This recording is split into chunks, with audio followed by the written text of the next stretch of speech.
I'll never forget that sound. The splash itself was ordinary, like anyone diving into water. But the scream that followed, that wasn't ordinary. It was raw, sharp, guttural. The kind of scream a man makes when his body realizes it's in danger before his mind catches up. I stood hidden behind the curtains, eyes locked on the pool outside, and there he was thrashing, gasping, clawing at the water. My wife's lover, the man who thought he could eat at my table, swim in my pool, and sleep in my bed when I wasn't home. I didn't move. I didn't even blink. Because this wasn't an accident. It wasn't rage. It was the result of weeks, no, months of planning. My wife and I had been married 11 years. From the outside, we looked perfect. A nice house, 2 cars, vacations, dinners filled with laughter. People used to call us the couple everyone envied. For a while, maybe that was true. But comfort hides cracks. Slowly, she stopped reaching for my hand. Her smile changed. It wasn't warm anymore. It was polite, like I was a guest she didn't want around. At first, I blamed myself. Maybe work consumed me. Maybe I wasn't enough anymore. So, I tried. Flowers, dinners, weekend getaways. But when someone has already chosen another person in their heart, your efforts are just background noise. Then I noticed the little things. 2 wine glasses in the sink when I never touched wine. A damp towel in the bathroom when I'd been gone all day.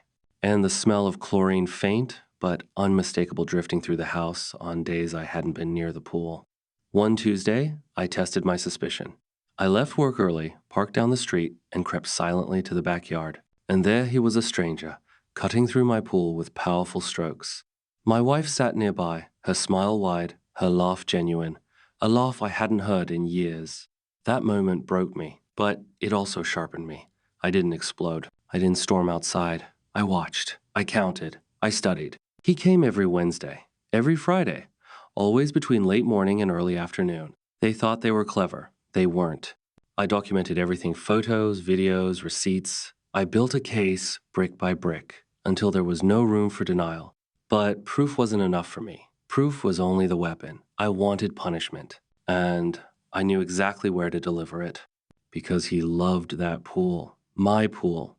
The same place he flaunted his arrogance, thinking he was untouchable. So I turned it into his trap. Pools are delicate ecosystems. They rely on balanced chlorine, pH, stabilizers. Tip the balance too far and the water itself becomes hostile. I didn't need poison. Poison leaves traces. I needed something worse. Invisible. Deniable. Unforgiving. I spent weeks researching. Ordered what I needed online. Safe in small amounts. Catastrophic in larger doses. Enough to make the water sear his lungs, burn his skin raw. Thursday night, I stood by the pump.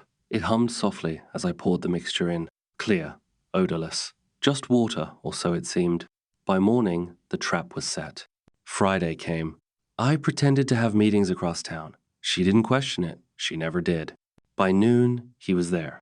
Right on schedule. Shirt off, muscles flexing. Smug. She kissed him nervously, quickly, and he laughed, already walking toward the edge.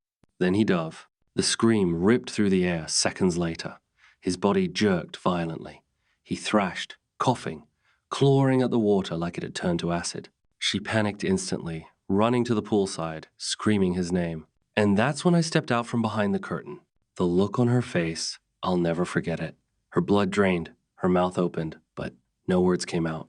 Because she knew. She didn't need to ask how much I had seen. She knew it was everything. Get him out before he drowns, I said calmly. She scrambled, dragging his trembling body to the edge. He whimpered like a child, shivering, broken, no longer the confident lover.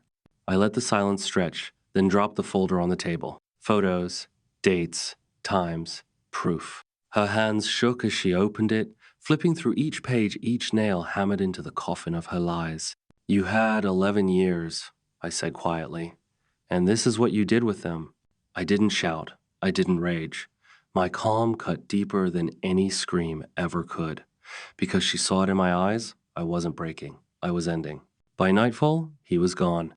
By morning, my lawyer had everything ready. The divorce was swift, ironclad. She walked away with nothing close to what she expected. Friends who once adored her avoided her.